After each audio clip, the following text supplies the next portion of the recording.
एक गांव में एक चौधरी के बेटे छेदामल की बड़े मुश्किल से 40 वर्ष की आयु में 20 वर्ष की लड़की से शादी हो गई।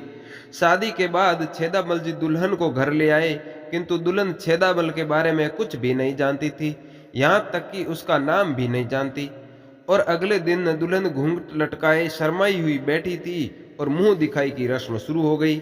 एक बुजुर्ग औरत आई, घूंघट उठाया और बोली, बहू तो ठहर सोनी है पर छेदा बड़ा है। दुल्हन चौंकी पर चुप रही।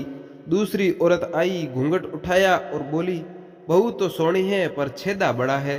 दुल्हन फिर चौंकी सकुचाई पर चुप रही। तीसरी औरत आई, घूंघट उठाया और बोली, बहू तो चौकी है पर छेदा बड़ा है। इतने में दुल्हन गुस्साई और अपना लहंगा सिर तक ऊपर उठाकर बोली, छेदा बड़ा है, छेदा बड़ा है, गौर से देख लो, अभी तो सील भी नहीं टूटी है।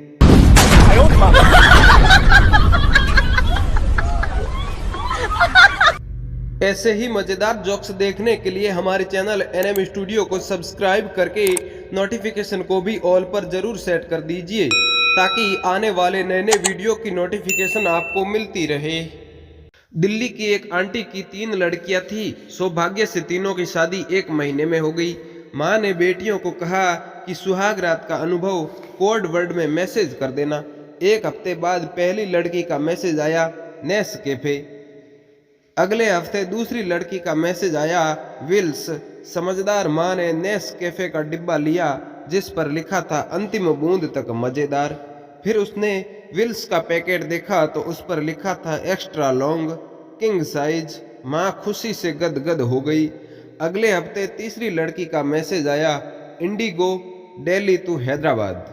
माँ ने इंडिगो एयर के कार्यालय से दिल्ली हैदराबाद फ्लाइट के बारे में पूछा तो जवाब मिला, दिन में 5 बार, हफ्ते में 7 दिन और दोनों तरफ से। समय 75 मिनट एक साइड का। माँ अभी तक बेहोश है। एक घायल फौजी की पहचान नहीं हो रही थी। डॉक्टर ने सामान पे नाम देखा तो लिखा हुआ था लाठी। अब लाठी नाम का कोई फौजी रिकॉर्ड में था ही नहीं। डॉक्टर ने दोबारा सामान को घुमाया फिराया, पर नतीजा वही, लाठी। आखिर नर्स बोली कि हटिए, मैं देखती हूँ। जैसे ही नर्स का नाजुक हाथ फौजी के सामान पर पड़ा, सामान खड़ा हो गया और नाम उभर कर सामने आया, लालचंद त्रिपाठी।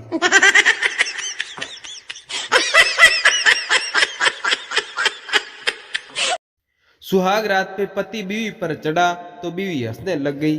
पति नीचे उतर गया। थोड़ी देर बाद पति दोबारा चढ़ा तो बीवी फिर हंसने लग गई। यह देखकर पति हैरान होकर गुस्से से बोला, तुझे क्या हुआ, हंस क्यों रही है? बीवी हंसते हुए बोली, वो जब मेरे ऊपर चढ़ते हो ना, तो पंखे के बीच जो गोल चक्री है ना, उसमें आपकी दिख रही है।